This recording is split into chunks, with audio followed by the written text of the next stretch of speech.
continuing training, and to use a Scottish phrase, a well-kent face to the laundry and dry cleaning industry, I'm delighted to welcome Roger Cawood.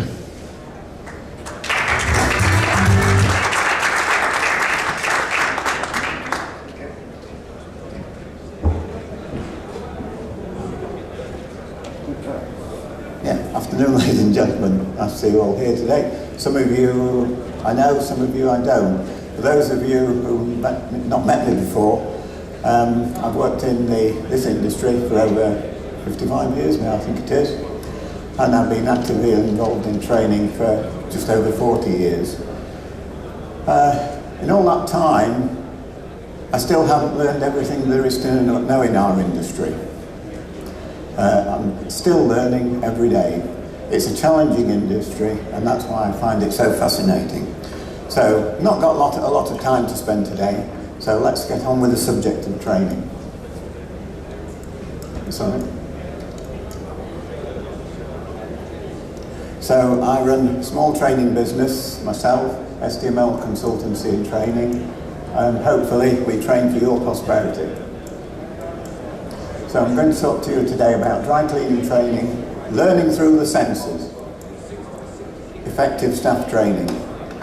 Training is a particularly weak area in our industry. I think it all has been for very, very many years, even when there were strong training providers available to us through the industry like FCRA and SATRA. Hopefully from the presentation of our last speaker, some funding may, be shortly available.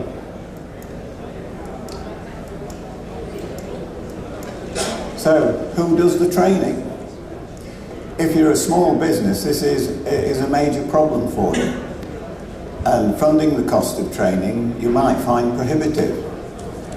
So, you may be faced with funding the training completely at your own cost. So, who should we select as the best member of staff to deliver training if we're going to do it in-house ourselves? Of course, you can engage a professional like myself to come and do it for you, if you can afford it. But if not, and you're going to do it yourself, I thought I'd put together some pointers for you to help you to develop some effective training within your small business. The larger the business, though, the more important it becomes who you select to do the training. If you're the owner-proprietor, and you have the knowledge base, then I suggest that you may be the best person to do the job. The most competent and skilled person may not be the best member of staff to act as a trainer. Now that may seem a little bit contradictory, but there are some reasons for this. And these are some important points that need to be considered. Highly skilled staff often associate their skills and knowledge with job security.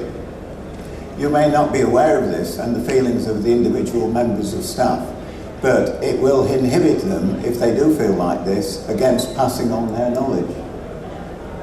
They often believe that their skills enhance their status within the business, and this further encourages them to build a wall around themselves in terms of passing on their knowledge, skills and ability. They frequently like to be seen as a source of all knowledge. Now this sort of person is not the sort of person to encourage to train people, because it's very difficult to overcome these prejudices. In fact, I've recently delivered training for a business up in North Yorkshire with several dry cleaning units who had a member of staff who fitted this bill perfectly. In fact, it reached the stage where this member of staff was deliberately sabotaging things on his day off in order to improve his worth to the business. And I've come across this before. So do think carefully about who you're going to select to do the training. And lastly on this slide, ideally trainers do really need to be taught how to train. It is a skill and an art in itself. And the willingness and ability to train is a major asset to a business. A person with good skills and ability is worth their weight in gold.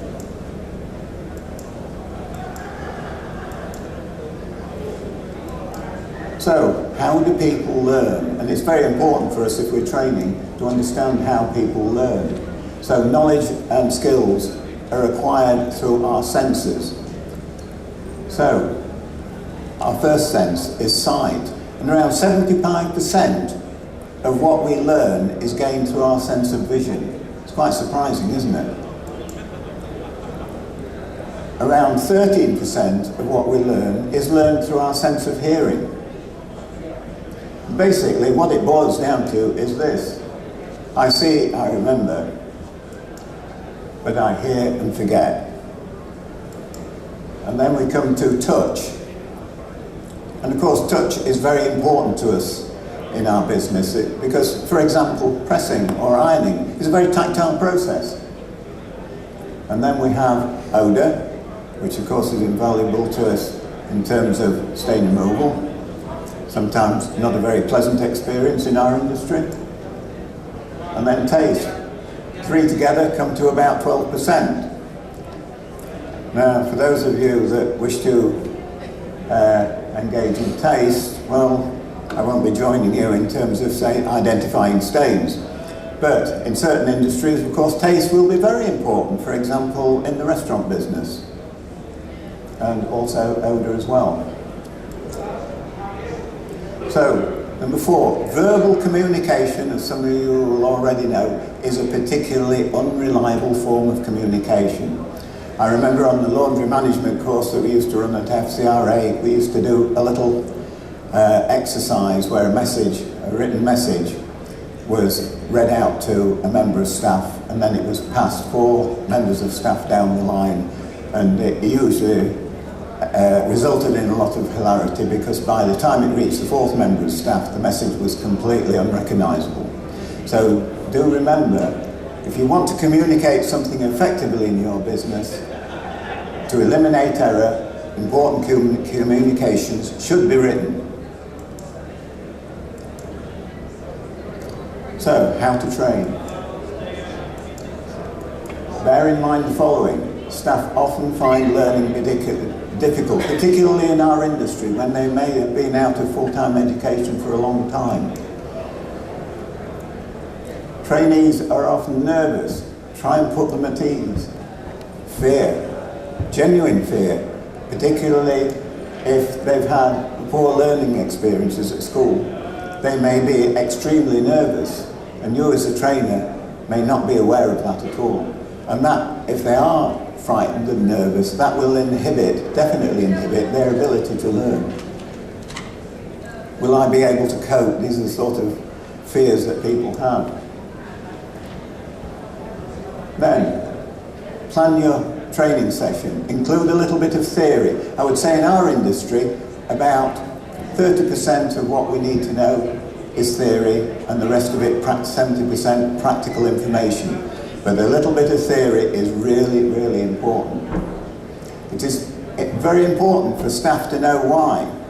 So if you're teaching them to use rust remover, not only do they need to know what stain to use it on, and it isn't only rust, but it may be black ink, etc., moss killer for the lawn.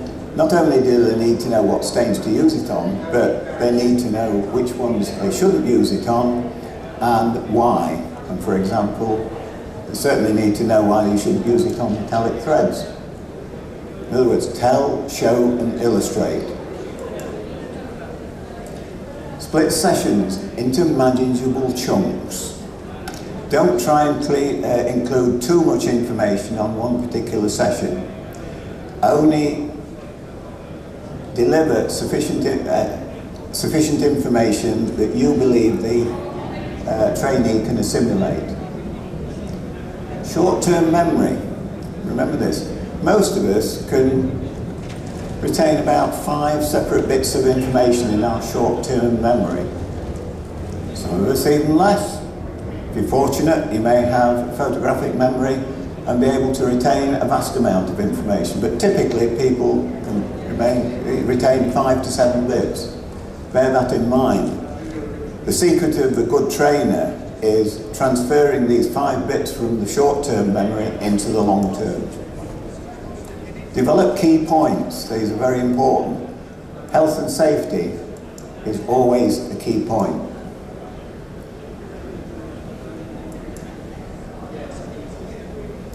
Consider must know, should know, could know. So think about the information that you're going to deliver to the people that you're training. Is all the information completely necessary? If you believe it forms could know, do you really need to deliver it at all? If it's could know, then you may wish to include it. If it's must know, that certainly needs to be included, perhaps in your key points. Keep repeating key points. Very, very important. And use memory by association. So if you in stain removal, I often teach the use of chemicals by means of colour coding. So for stains that require a blood spotter, refer to these as animal stains and colour the bottle in red, and any pipettes that you use with a red band on them, and that chemical is then used for treating stains of an animal origin. So it brings in a vast amount of information very easily into something that the person you're training is very familiar with. Similarly, for stains of, let's say, a tannin origin, then we use a green banding and put them in a green bottle if possible. Unfortunately, our chemical suppliers haven't clicked onto this yet, because they will usually supply tannin removers in a blue bottle and the dry side chemicals in a green one, which makes life a bit difficult.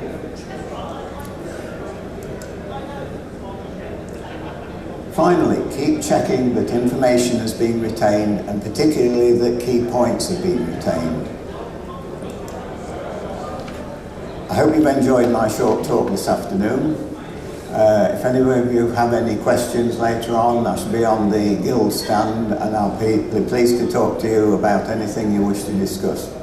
Thank you very much indeed for your attention. Thanks, Roger. Thank you.